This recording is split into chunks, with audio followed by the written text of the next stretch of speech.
रोहनला कालपासून प्रदीपचा फोन येऊ लागला. प्रदीप काहीतरी घटना घडल्यामुळे अस्वस्थ झाला होता हे त्याच्या आवाजावरून लक्षात येत होते. एरवी प्रदीपचा फोन झाला की रोहनला खूप आनंद होत असे, कारण फोनवर दिलखुलास बोलणारा प्रदीप बराच वेळ बोलत असे. तो हसला म्हणजे जणू हवेत एक वेगळाच उत्साह संचारत असे.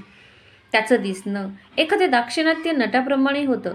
राहण्यात, चालण्यात, बोलण्यात एक शाही अदब होती. कोणतीही व्यक्ती त्याच्याशी बोलताना मोकळेपणाने बोले. तो प्रत्येकाला हवासा वाटे. याच गोष्टीचं राजकारण त्याला त्याच्या व्यापारात होत होते. तो एका बड्या सोनाराच्या दुकानात कामाला होता. तो नुसता कामाला होता असे नाही, तर तो मालकाचा उजवा हात होता. मोठ्या पार्ट्यांना भेटणे, मोठमोठ्या वाटाघाटी करण्यात तो अग्रेसर होता. धंद्यातील बऱ्याच खाचाखोचा त्याला माहीत झाल्या होत्या. म्हणूनच मालक त्याला प्रत्येक गोष्टीत सहभागी करून घेत असे. प्रदीप असला म्हणजे मालक त्याच्या विश्वासावर दुकान सोडून परगावी व्यापारानिमित्त जात असे. प्रदीपने मालकाचा विश्वास संपादन केला होता. त्याने मालकाच्या दुकानातील एकंदरीत सगळ्याच परिस्थितीचा व्यवस्थित अभ्यास केला होता. त्याला मालक बऱ्यापैकी पगार देत. तरीही सध्याच्या महागाईच्या काळात वाढत्या जबाबदाऱ्या पाहता त्याला स्वतःचा उद्योग सुरू करावा असे वाटू लागले. घरामध्ये 2 लहान भाऊ, 1 लहान बहीण होती. लहान भावांचा शिक्षणाचा खर्च आणि बहिणीच्या लग्नाचा खर्च, घरात वयस्कर आईवडील, बऱ्याच विचारांती भांडवलाची जमवाजमव करून त्याने शुभमुहूर्तावर सोन्याचे दुकान टाकले. मालकाला थोडा वेळ वाईट वाटले, परंतु आपल्या हाताखाली शिकून सराईत होऊन प्रदीपने स्वतःचे दुकान टाकले याचा अभिमान वाटत होता. उद्घाटन प्रसंगी मालक आपल्या कुटुंबासमवेत आवर्जून उपस्थित होते. बघता बघता प्रदीपच्या दुकानाचा चांगलाच जम बसला. मशीन मेड आणि हातानेही तयार केलेले दागिने तो विकत असे. गरजू लोकांसाठी म्हणून त्याने सोने तारण योजनाही सुरू केली होती. एके दिवशी प्रदीपच्या वर्गात शिकणारी लीना बाटलीवाला तिच्या नवऱ्याला घेऊन दुकानात आली. तिला आलेलं पाहून त्याला आकाश ठेंगणं वाटू लागलं. कॉलेज जमान्यात ती त्याची धडकन होती. तिला पाहिल्याशिवाय त्याला करमत नसे. तिचं सौंदर्य, हुशारी यावर तो फिदा होता. पण तशी कबुली द्यायची असे ठरवेपर्यंत तर कॉलेजमधील जीवन संपलेही. शेवटी लीनाचे सूरज बाटलीवाला यांच्याशी लग्न झाले. सूरजचाही मोठा व्यवसाय होता. घरात लक्ष्मी पाणी भरत असे. एकंदरीत लीना संसारात सुखी होती. पण म्हणतात ना, प्रत्येकाची एक वेळ असते, त्याप्रमाणे सूरजला धंद्यात घाटा झाला. यामुळे धंद्यावर आपोआप परिणाम झाला. यातून बाहेर पडण्यासाठी लीना मदत करू लागली. आता त्यांना दुसऱ्या धंद्यात गुंतवणूक करायची होती. यासाठी लागणाऱ्या भांडवलासाठी लीनाचे दागिने प्रदीपच्या दुकानात गहाण ठेवायचे अशी आयडिया लीनाच्या डोक्यात आली होती. तसं सूरज अडचणीत आहे असं सांगितल्यावर प्रदीपने मदतीचा हात पुढे केला होता, पण तिने तो नाकारला होता. मात्र लीनाच्या अडचणीत प्रदीप कोणत्या ना कोणत्या पद्धतीने मदत तर करणारच. दागिने गहाण ठेवून पैसे द्यायचे ही कल्पना सूरजला पटली. प्रदीपला मात्र योग्य वाटत नव्हते. पण मदतीसाठी हा मार्ग लीनाला योग्य वाटतो ना, मग ठीक नव्हे उत्तम. त्याने तिचे दागिने घेतले आणि त्याच्या बदल्यात तिने मागेल तेवढे पैसे द्यायचे ठरवले.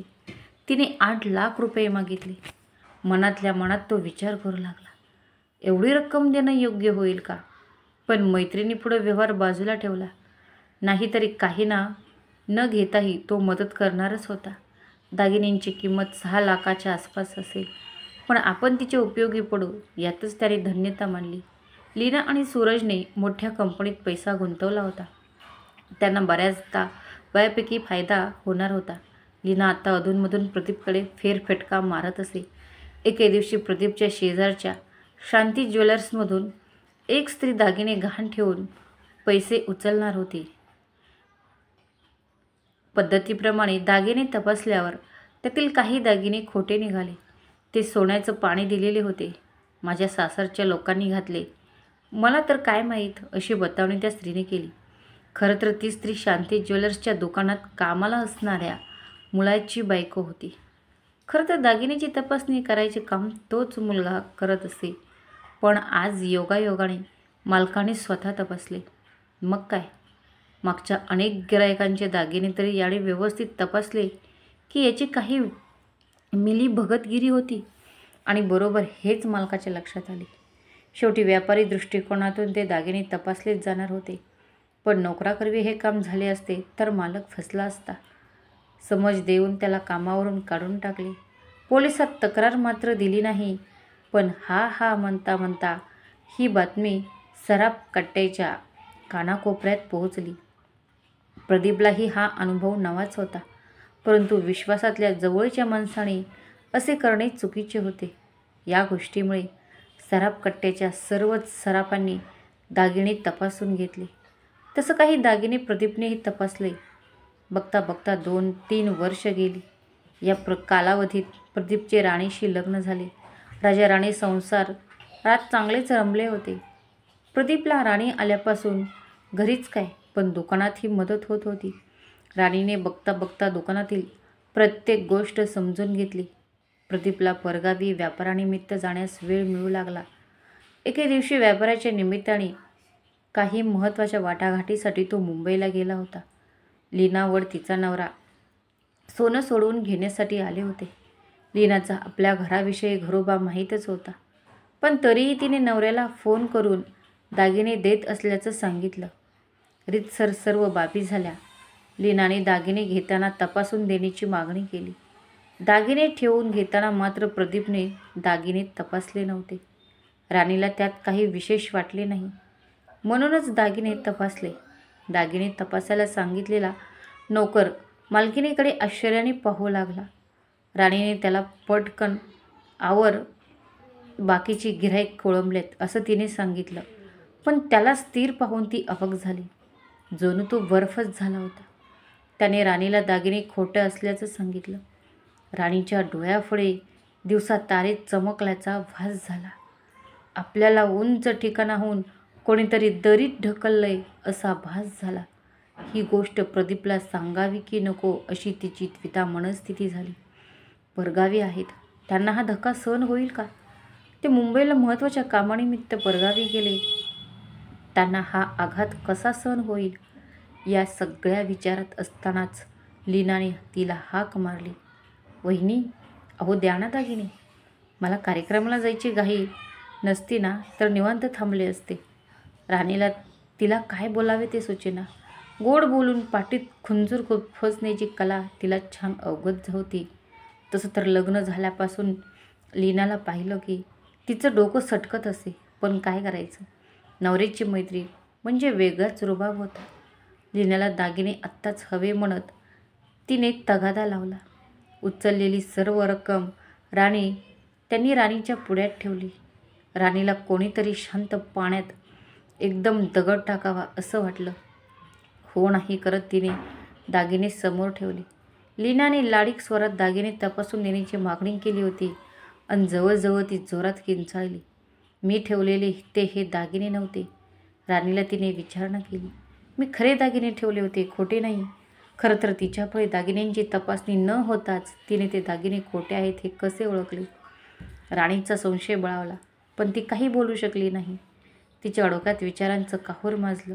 डोक्यात असंख्य मुंग्या येऊ लागल्या. शेवटी तिने लीनाकडे 2 दिवसांची मदत मागितली. प्रदीप ही तोपर्यंत गावावरून येणार होता.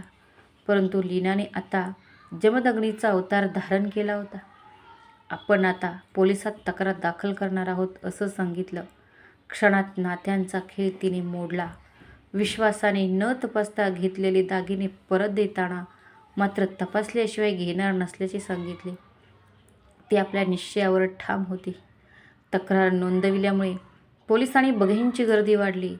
जो तो प्रदीपने असं करायला नको होतं असंच बोलत होता. कारण दिसणारी परिस्थिती लीनाच्या बाजूने होती. एकतर सुंदर व्यक्तिमत्व, अनेक ठिकाणच्या मोठ्या ओळखी आणि लाघवी बोलणं. खोटे दागिने आपल्याला परत देऊन या सोनाऱ्याने आपली फसवणूक केली. या सर्व परिस्थितीचे तिने तांडव मांडले होते. तिचा उतार पाहून जो तो तिला सहानुभूती देत होता. राणीने नाविलाजाने प्रदीपला सारी परिस्थिती सांगितली. प्रदीपच्या पायाखालची जमीनच सरकली. खरं तर लीना म्हणजे त्याचं मनात लपून राहिलेलं अधुरं प्रेम. पण तिने असा दगा फटका केला. तो स्तब्ध झाला. त्याला सर्व घटना स्पष्ट डोळ्यासमोर येऊ लागल्या. दुकानाच्या उद्घाटना दिवशी पुढं मिरवणारी, आपल्या दुकानासाठी आवर्जून भेटवस्तू देणारी, नेहमी जवळीक साधणारी लीना त्याला फसवून गेली. खरं तर शांती ज्वेलर्समधल्या घटनेनंतर त्यानं शहाणं व्हायला हवं होतं. पण बाकी सर्वांचे दागिने तपासले तरी लीनाचे मात्र दागिने त्याने तपासले नव्हते. त्याला स्वतःच्या वागण्याचा मनस्वी राग येत होता. आपल्या हातून असं घडण्याचं कारण आपलं मन अजूनही कुठेतरी लीनाविषयी भावूक होतं. तो कसाबसा दुसऱ्या दिवशी गावी परतला. त्याला राणीने सर्व हकीकत सांगितली. तक्रार केल्यामुळे त्याला सर्व दागिन्यांची रक्कम किंवा दागिने द्यावी अशी पोलिसांनी ऑर्डर काढली होती. राणीला तर पोलिसांनी चौकीत नेले होते, परंतु राणीच्या भावाने तिला जामीन देऊन आणले होते. प्रदीपने आपली चूक राणीला सांगितली. राणीने सर्व परिस्थिती पाहून कपाळावर हात मारून घेतला. स्त्रिया आपल्या दिसण्या, वागण्या आणि राहण्याची भुरळ पाडून समोरच्याला मोहजाळात फसवून कशी फसवणूक करतात ते सांगितलं. कोणताच पुरावा प्रदीपच्या बाजूने नसल्यामुळे त्याला नुकसान भरपाई देण्याशिवाय पर्याय नव्हता. प्रदीपला जबरदस्त अनुभव मिळाला होता. फसवणूक करून घेण्यास तो स्वतःही तितकाच जबाबदार होता.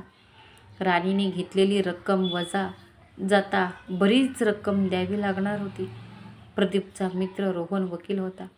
त्याच्याकडून काही मदत होते का हे पाहून त्याला भेटून त्याची वेळ घेतली. रोहननेही या गुंतेतून प्रदीपला बाहेर काढायचे ठरवले आणि संपूर्ण केसचा अभ्यास करण्यास सुरुवात केली. खरं प्रेम हे कधीही फसवणूक करत नाही. उलट त्याग, शांतपणा, समाधान, प्रियकराच्या सुखात आपलं सुख मानणं यालाच तर प्रेम मानतात. पण प्रेमाचं बाजारीकरण करून स्वार्थ साधणे कितपत योग्य याचा रोहन विचार करू लागला.